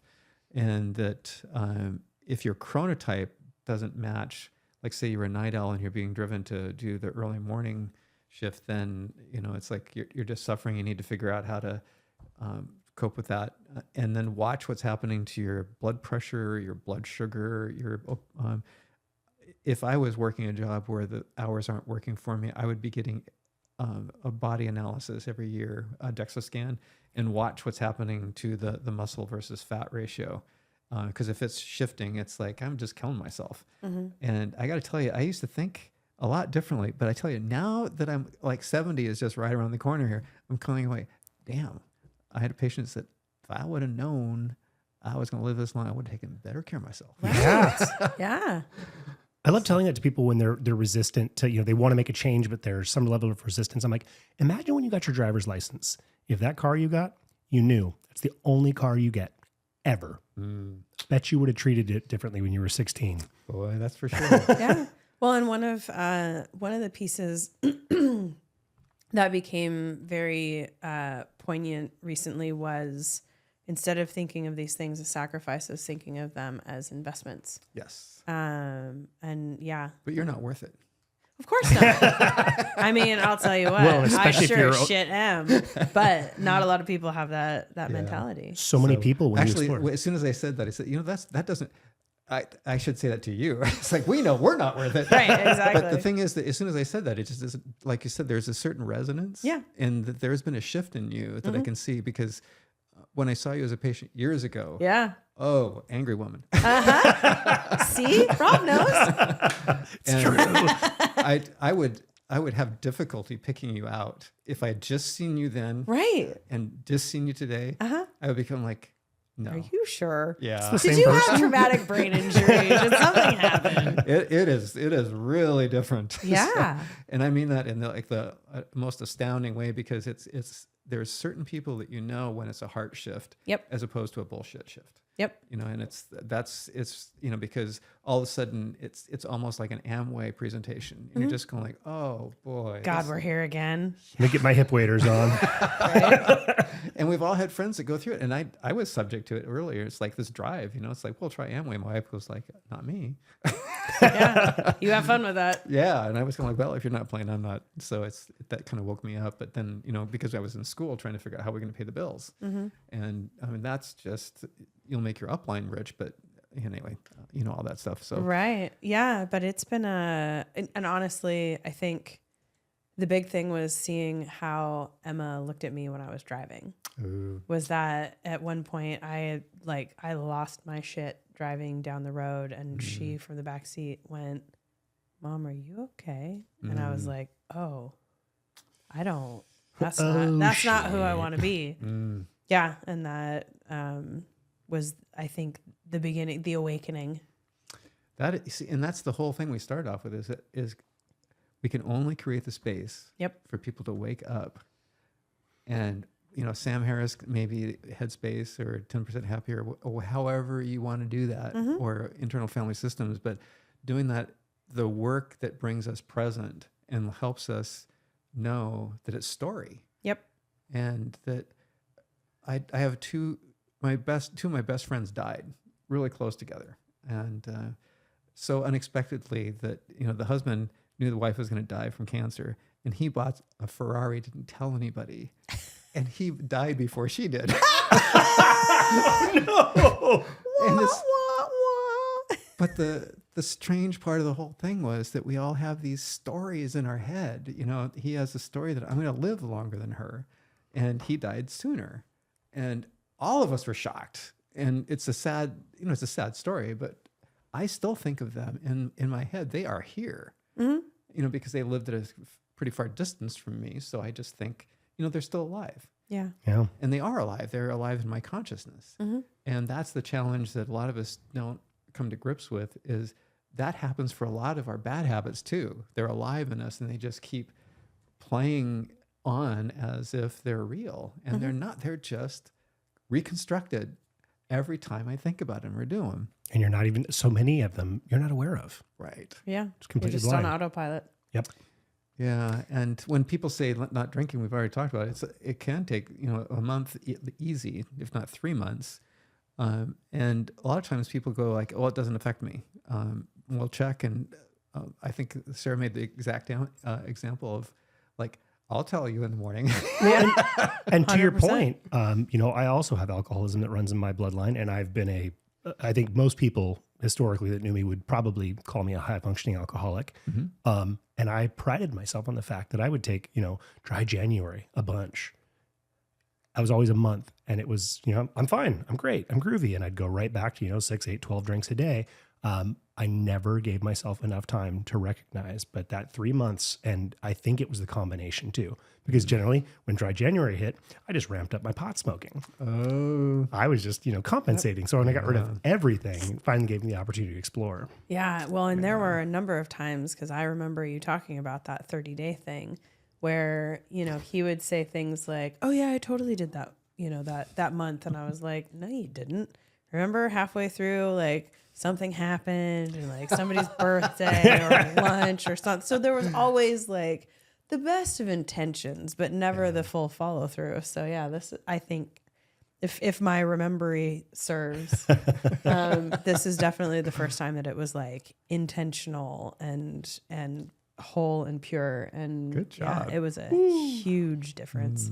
Give it a shot, folks. Like I said, there were a few tantrums along the way. We had to have a couple come to Jesus moments. Grand mal tantrums. Oh my goodness. Yeah. The one where I was actually giggling at him because I saw him like walking down the list of the script, because, you know, everybody has a script when they get in certain situations. And so, you know, I was like, "Oh, yep, nope, this is step 2. Okay, nope, we just stepped over to step 3." And he sees me like I smirking. remember her smiling, and And he lost his mind, and I was like, "Oh shit, that was on the face." Whoops. "No, honey, you're very serious. You're very, yes. It's pretty much exactly like that. Yep. Yeah. At like 11:30 at night. It's beautiful. Beautiful. Wow. One thing that's people find is helpful for sleep can be naps in the afternoon. But for some people like me, I don't sleep as well if I nap in the afternoon. So, but I can meditate in the afternoon or do a yoga nidra, like listen to something like that to this deep relaxation or just listen to some music. And who knows, as I get older, I may nap more. But, it's a matter of do naps work for you or not. Some people, and you can hear different people's comments about how if they take a nap, their life just works better. So if you're a napper, then just realize after 3 o'clock, it's probably going to work against you. And if your naps are longer than 90 minutes, for sure, you're going to run into problems. But generally, they say 20 minutes. So, and different people have different responses to that. But in general, I mean, if you're napping a little bit longer and you're still going to sleep at the same time, waking at the same time, and you're waking up refreshed, you're probably doing okay. And sometimes you're just in denial and you're just going like, it's just like somebody who says, nightcap nightcap helps me sleep. It's all better. It's like, yeah, that's the same thing as pot. It's like, and even with magnesium, when people take magnesium, it's perceived sleep is improved, but they don't have any objective measures of magnesium making sleep better. So, but that Could be a total placebo. Yeah. Mm-hmm. But the architecture goes off. And on, let's see, as far as darkness, a lot of people go through all these machinations, and there's something called the Alaska bear mask. It's just made with silk. So rather than trying to get the night blinds and everything else, it's like, that's just too much trouble. So I just have one on my nightstand and I just pop it on and then I don't have to worry about if somebody turns the light on or does anything like that. The Alaska bear night mask? Yeah. Yeah, you definitely need to get I'm this. gonna look this just because up. I'm going to laugh at you when you put it on. It's all You're like, good. Yeah. it's a barefaced lie. But I've tried dozens and dozens. And then when I was listening to Peter Attia one time, he was going like, "Oh, I found this great mask." I'm going, "I've been using that for years." But that's been my problem. Like they're always like, they put pressure on my eyes. Yeah. Or like they're somehow distracting to me. Or like I move them around because I flop around in my sleep. yeah. So if it was a little more full faced, I feel like it'd be. Yeah, it's just over it's so comfortable is the thing, so you don't usually knock it off. Blue lights, some people use the blue light blockers. Some people are more susceptible to that, but you can just use night shift on your computer to turn that down. Orange glasses for some people are just like too much. They can't do that. Some people will pay the money to buy the lights. You can just turn the lights down. Yep. The color spectrum, if you're using a lot of LEDs, that could get you too far into the blue. So you can think about that. One thing that's always amazed me is how much we'll pay for pillows or beds. And so the challenge with pillows, the easy way of identifying if your pillow is working is just before you go to bed at night, turn your head to the left, turn your head to the right, tip your ear to each shoulder on the same side, forward and backward. And then when you wake up in the morning, check your range of motion. And if it's worse when you wake up in the morning, then there's something going on when you're sleeping. And it can be arthritis, but especially if you notice it comes some days and not other days, and it's happening more than like 20% of the time, then you probably have a pillow problem. And that can be because of your sleep posture. Mm-hmm. So if you're sleeping on your stomach, then if you can lay on your stomach when you go to sleep and then turn your head to the other side and lay your head on your stomach, when you're on your stomach, just turn your head from one side to the other. And if you feel like you can turn it evenly to both sides and have no problems, that's great. For most of us who've been car accidents or had something else, like laying with your head turned to either side is almost impossible to sleep comfortably. But if you're a stomach sleeper, then that's going to be a real problem of figuring out how to get your chest elevated. If you're a side sleeper, you want your head to be level, so you want a higher pillow. But if you're a rotisserie sleeper going side to side, then you got the problem between, okay, when I'm on my back, how much of a pillow do I need versus on my side? Because on side, we want to be pretty level. And some of us have been whacked to where our heads are crooked. And we want to have, like on me, I was hit pretty badly when I was looking behind me for the car, that was disappeared It because hit you. it disappeared because it was coming at me so fast, hit the car. So I have damage to the nerve openings. The hole in there is 50% reduced in size. So if I sleep with my head to the right, then I end up with a numb arm on the right. And if my head gets tipped over to the right, it pinches the nerve. So I need to sleep with my head slightly to the left. And if I do that, I'm fine. But if I sleep it to the right, then run into problems. So some of you, as you're sleeping, don't know that you have those head problems. And just watch your head movement side to side and turning. And if that's the issue, then you'll know the type of pillow that you want. And then the material is really just your personal choice. Mm-hmm. Some hold more heat than others. So just whatever feels comfortable. But there's no, specific pillow. It's just understanding that the softness of the bed lets your body sink down deeper, so it changes the position of your neck. So those are kind of some helpful things as you go through thinking about pillows. Beds, the softness of the bed, it's a personal choice. If you think about it, all around the world, people sleep on everything from concrete to I found $160,000 bed at one place, and I was going like, Is it Duxiana? I was going to say Doxiana or Duxiana. No, it's a Huxton or something. I forgot the brand, because Duxiana was what I was saying, like a $60,000 bed. Right. Well, we got one over here that's We've got a friend who told us about this. I'm like, I don't know if I'm going to sleep that much better on that bed, but Right. Yeah. And I said, so what's the difference? And he said, well, status. Like nobody can afford that. Right. Well, and thinking about the fact that, how old is your pillow? So your pillow might have been, depending on what fill is in it, might have been absolutely fabulous when you started and may be a pile of shit right now because all of the fibers are broken down. Yeah. So, think about Or how long it's been. Or a pile of dust mites. Oh, Yeah. yeah. Well, that makes people feel real excited. Yes. Are you sleeping on a pile of dust mites? Yeah, because if you wake up in the morning and you're congested or have a lot of eye crud, then I'd be thinking about either getting it put into one of those allergy-proof zipper type things or get a new pillow. Yeah. Yeah, I have 3 pillows, and they're all down-filled pillows, so they squish in the middle of the night. But I've actually made my own pillowcases out of this like super nice fabric. Yeah. So I can wrap them around my head and create total darkness and silence. And every time I snuggle into it, it feels like I'm just laying on a cloud, and it makes me so happy. And we literally just got back from Vegas yesterday, and I'm like shoving my pillow into my check-on bed. She travels everywhere with her pillows. My pillow and my water bottle, they go with me everywhere, and Nice. I'm a loon like that. So, but it makes me happy. Yeah. Well, if you're getting to the point where you've done a lot of things we're talking about, and you want some support that comes from supplements, probably what I think about is what can you afford to do consistently? Because if you're trying a supplement just for like an intervention, that can work. But if you're doing something long term that has big bang for the buck, think about vitamin D as like your number one thing, because that hormone helps tryptophan conversion, which then helps tryptophan go down into serotonin. So it's going to help you sleep better. And it also works on just a ton of other things, because that gene activation from D3 is responsible for modulating multiple other factors in the body.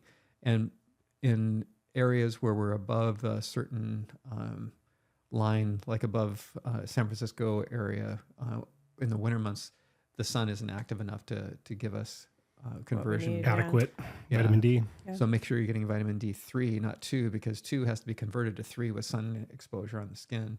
And so it's just better to do vitamin D as D3.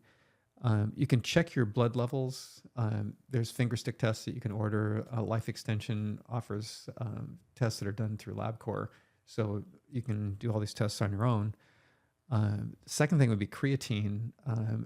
Creatine, when I first started learning about it way back in the 80s, it was like, all these things are hype, and there was no good data on it. And now there's tons of data on it. Creatine is probably the most Yeah, I've heard deeply a lot studied. a lot of good stuff about it lately. Yeah, because it creates the fuel that can help make adenosine and then the substrate for ATP. And it helps pump up the muscle, and especially for older people, it's a donor of phosphate for ATP production, so your energy production goes up. But it also affects brain performance, and it actually has been shown to increase sleep depth and duration. So highly recommend that one. And Thorne has a bottle that is 1 scoop per day for 3 months, and the stuff dissolves in water and has no taste. So creatine monohydrate is what you want to get, and you want it as clean as possible. And Thorne has nothing in it but that. So I'd highly recommend that. Fish oil improves sleep quality, and it can boost your brain function, reduce your risk of Alzheimer's disease. And especially for kids, they looked at that, helping them sleep better. And it increases the release of melatonin. So the people who have an omega-3 index over 8, which you can get from Omega Quant Labs with a finger stick, that reduces your risk of Alzheimer's disease and heart disease like in the 30% range. Yeah, that's insane. So some of us need a lot more. 2,000 is the minimum. If you can't afford the test or don't want to do it, then just know that you have to have at least 2,000 milligrams a day. And that's not fish oil, that's omega-3. So you have the DHA, EPA numbers that'll say on the bottle. So get your 2,000 to 8,000. And most of the studies were done based upon what patients were willing to take by numbers of pills or by cost of the study. So the higher numbers are definitely better than lower numbers. So 8 to 10, maybe 12 on your omega-3, depending upon your risk. 1,000 milligrams. No, on the omega-3 index. Okay. Got Yeah, it. so anywhere from 2 to 8 grams. And then you have to watch if you have certain health issues. So you'll be thinking about all these as just the general recommendations for it that I take myself rather than what I tell anybody else to take, because I don't know you as a patient. But those would be things that I would be thinking about. Magnesium, I tried bisglycinate as a powder because I was trying to save money, and this stuff tastes so bad I had to throw it away. Well, and I've heard if you over-index on the magnesium, you can end up turning your bowels to blend as well. Yeah. So be careful with that. Yeah, and if you do the magnesium as a malate or as the glycinate, then you have less risk of that. But anything that's like the citrates and the oxides, a lot of times they can cause diarrhea.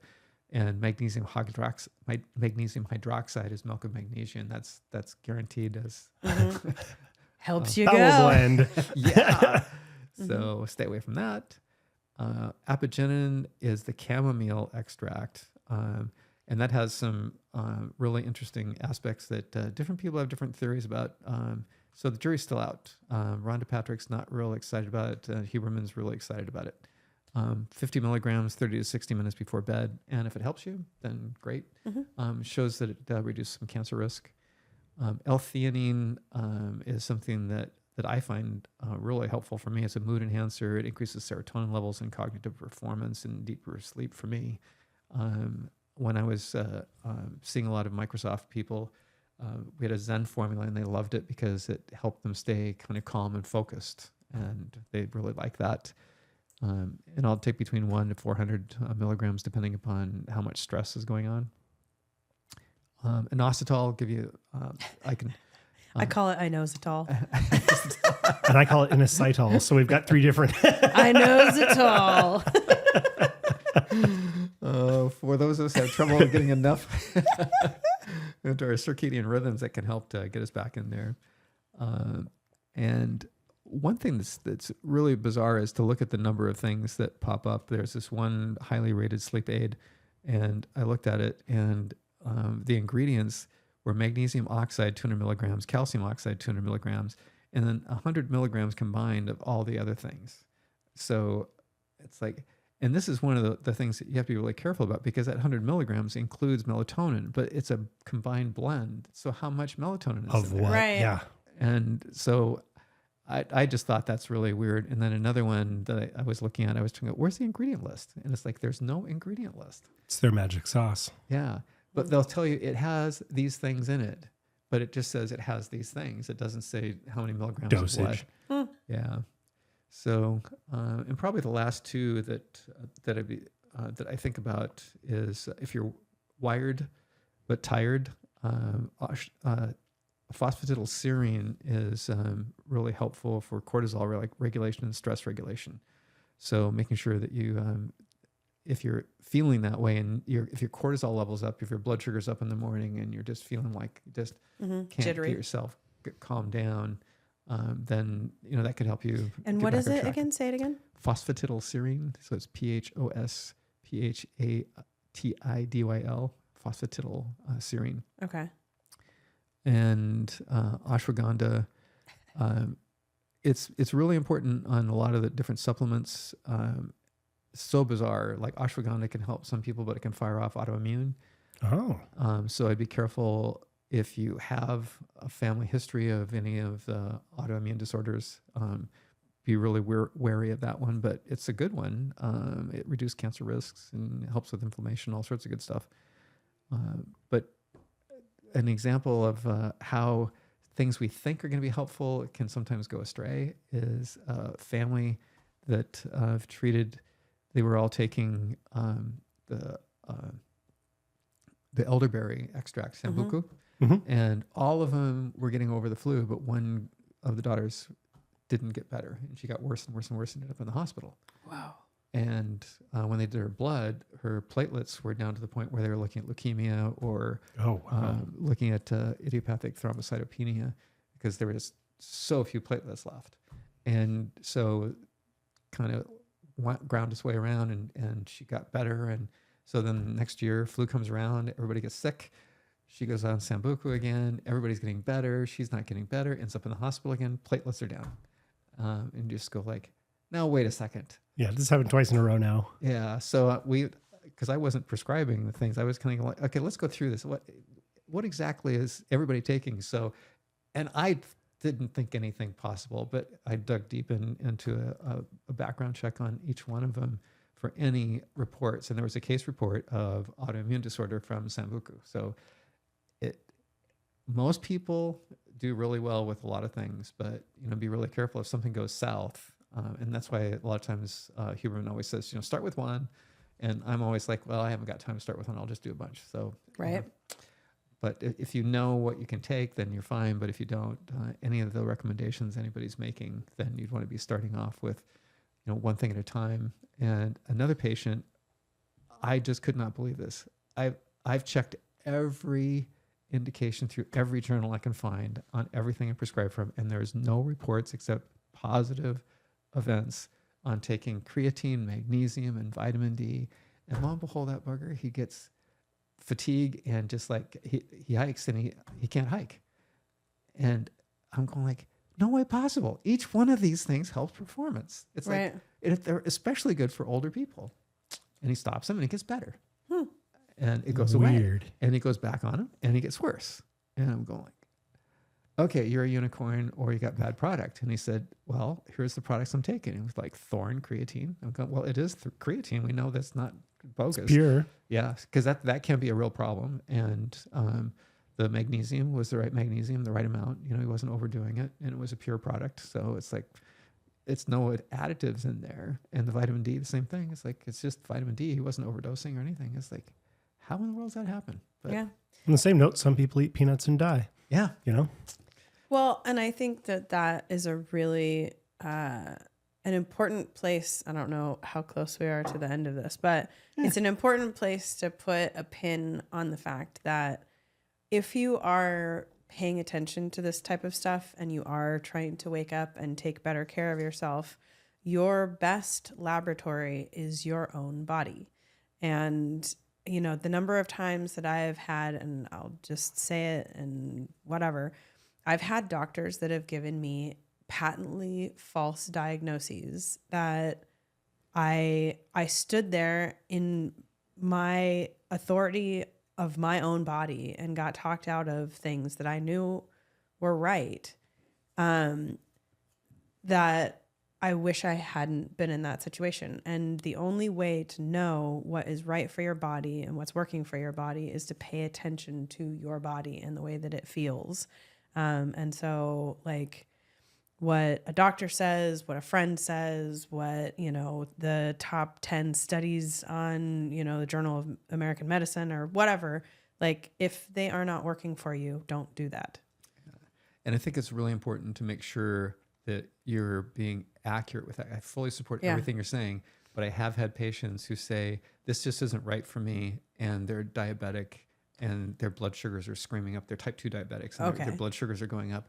And I'm just going like, it may not feel right, but you've got to do something to get those numbers down, because 250 blood sugars is not consistent with a happy future. Right. And it's like, but, and it's like, that's a different thing. And what you're saying is a totally different issue, because when someone says, well, my blood pressure really doesn't bother me, it's like, it's not about it bothering you. It's about destroying the blood vessels in your brain, kidneys, and heart.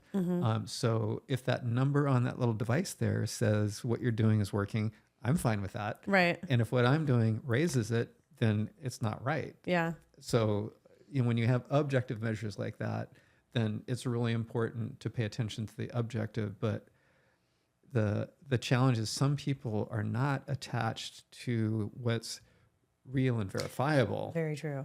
And other people lose their power because they're going like, damn, I feel wrong. Something's wrong. Yeah. And like one of my patients just came back and said, I told them something was really wrong, and they finally did the surgery, and like 3 of the screws were loose, and there's stuff floating around in there. But they wouldn't listen to me. And it's very frequent that it's women that are not listened to. So if you're a woman, making sure that you're clear on what your concerns are. Yeah. And sometimes if it's just a feeling, like getting a second opinion, you can go to a different doctor and get a second opinion. But I fully support what you're saying. Yes. And also check with a significant other, spouse, friend, or whatever, to get a reality check of going like, you're in denial, girl. That's a bad thing. Don't do that. But other times it's like, and sometimes the providers are, they're just bad. And other times we just don't want to listen. Yes. So, all right. That's not a soapbox, but I'll stand on it. One last thing I want to make sure we cover, since we were talking about some of the things that you could do to improve sleep, sleep systems themselves. We're now on our second one. We've got a 8 sleep at this point. It made a pretty profound effect on my quality of sleep, namely because, like you said, it uses AI and actually tracks your sleep and then will adjust the temperature to help fit your sleep cycles. But outside of all the great science behind it, if you're in a case like I am, where your wife is a blast furnace at night and you like to sleep cool, with these split bed mattresses, it makes sleeping together so much better. Like it used to be that I had to, in the middle of the night, I had to like shove her to the other side of the bed and be as far away as possible. Yeah. And now it's like I can snuggle with her because, I can keep my temperature down. She can keep hers up. Everybody's happy. That's a great one. Yeah. So definitely check those out if you, or if a lot of people if you don't have AC, it just gets too warm at night and it's keeping you up. Those things will cool your bed down to whatever temperature you want. Yeah. So are you talking about like the chili pad and Uller pads? Yes. Yep. So we had an Uller first, loved it, but over 3, 4, 5 years, we kept breaking them. It broke down. So we most recently went to the 8 sleep system, and it's a mattress cover with this pump box set up on it. It's split down the middle. How loud is that one compared to the Very Uller? quiet. Very quiet compared to the Uller. Yeah, because Uller, we've had problems in terms of my wife can't stand the noise. The fans get noisy, especially over time. Yeah, and the pumps also get noisy on those. Well, and we found after taking one apart that there are a couple siliconized plastic elbow joints that fail, and as those start to fail, they bulge, and the fan pumps system, work harder. Yeah, so they get louder over time. And the 8 sleep is almost damn near dead silent. Yeah. Wow. Yeah, it's I gotta really check nice. that one out. Yeah. It also with the Ullers, I feel like this is an extra conversation, but with the Ullers, each side has its own input. It's its own individual piece, whereas with the 8, it's just one pipeline that comes in and then gets bifurcated internally. Great. So it is less messy too. Excellent. We can pump Huberman again here too, because if you want to get the 8 Sleep, I know through his he always is pimping it and he's advertising for them, but I think you get like $150 off if you use the Huberman Lab link. Yeah, so I'm pretty sure we can do a probably referral should as well. we probably should start working on the products that we like at some point. So Well, excellent. Well, I think that's an excellent place to draw to a close. alrighty. Yeah. We're Well, all thank chilled you. out. Yeah, exactly. Thank you so much again. Oh. Wake up and talk about sleep because, this is what we're doing. All right. So thanks, everyone. Stay Pleasure elevated. here. Love y'all. Bye bye.